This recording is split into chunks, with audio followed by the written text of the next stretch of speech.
सास बहू की ये कहानी पढ़कर आपकी आंखें सजल हो उठेगी। कहानी अच्छी लगे तो लाइक ज़रूर कीजिएगा। बहू कहाँ मर गई? अंदर से आवाज़। जिंदा हूँ माँ जी। तो फिर मेरी चाय क्यों अभी तक नहीं आई? कब से पूजा करके बैठी हूँ, ला रही हूँ माँ जी। बहू चाय के साथ भजिया भी ले आई। सास ने कहा, तेल खिलाकर क्या मारोगी? बहू ने कहा, ठीक है माँ जी, ले जाती हूँ। सास ने कहा, रहने दे, अब बना दिया है तो खा लेती हूँ। सास ने भजिया उठाई और कहा, कितनी गंदी भजिया बनाई है तुमने। बहू, माँ जी मुझे कपड़े धोने हैं, मैं जाती हूँ। बहू दरवाजे के पास छिपकर खड़ी हो गई। सास भजिया पर टूट पड़ी और पूरी भजिया खत्म कर दी। बहू मुस्कुराई और काम पर लग गई। दोपहर के खाने का वक्त हुआ। सास ने फिर आवाज़ लगाई, कुछ खाने को मिलेगा? बहू ने आवाज़ नहीं दी। सास फिर चिल्लाई, भूखे मारोगी क्या? बहू आई, सामने खिचड़ी रख दी। सास गुस्से से, ये क्या है?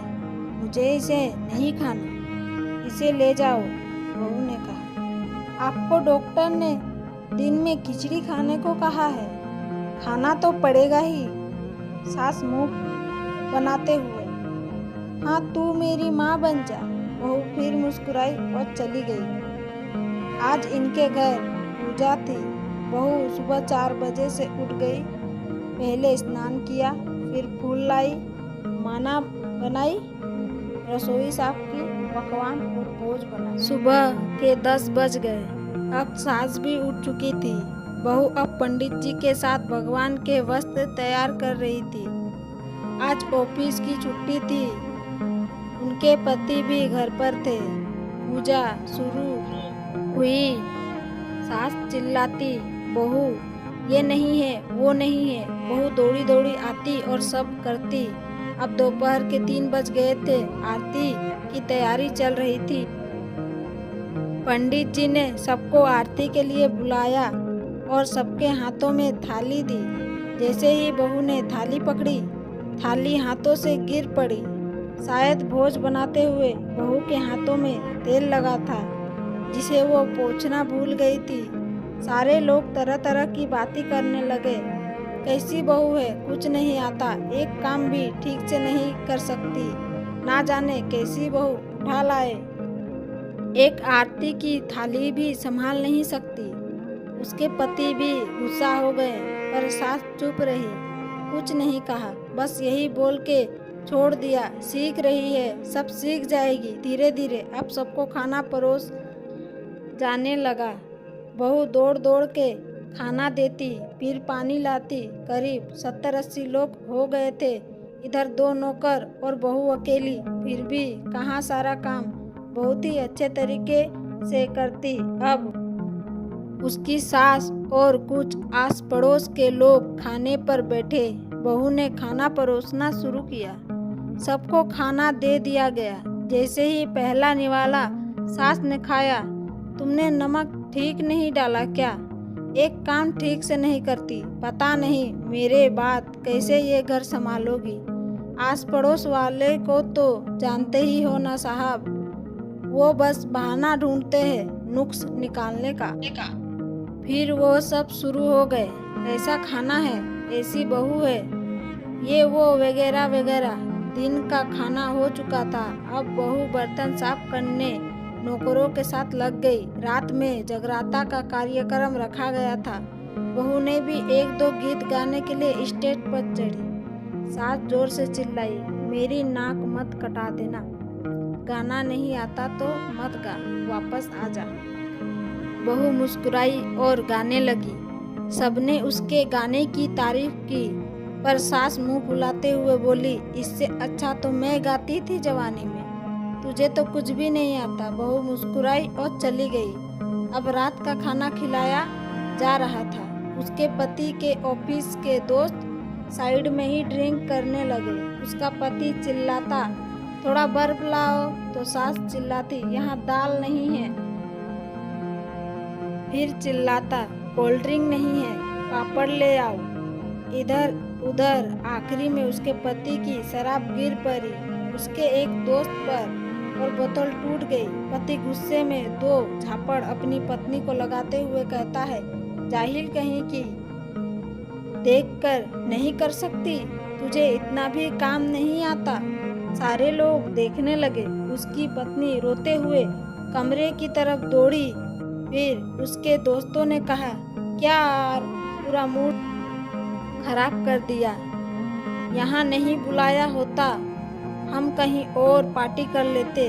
कैसी अनपढ़ गवार बीवी ला रखी है तूने, उसे तो मेहमानों की इज्जत और काम करना तक नहीं आता। तुमने तो हमारी बेइज्जती कर दी। अब आस पड़ोस की औरतें को और बहाना मिल गया था। वो कहने लगी, देखो क्या कर दिया तुम्हारी बहू ने, कोई काम की नहीं है। मैं तो कहती हूँ अपने बेटे की दूसरी शादी कर दो, छुटकारा पाओ इस गंवार से। सास उठी और अपने बेटे के पास जाकर उसे थप्पड़ मारा और कहा, अरे नालायक, तुमने मेरी बहू को मारा, तेरी हिम्मत कैसे हुई, तेरी टांग तोड़ दूंगी।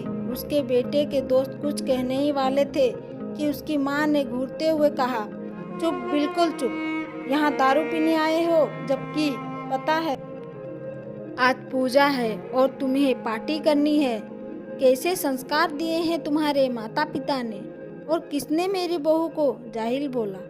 जरा इधर आओ, चप्पल से मारूंगी अगर मेरी बहू को किसी ने एक शब्द भी कहा तो। अरे पापी, तूने उस लड़की को बस इसीलिए मारा कि तेरी शराब टूट गई।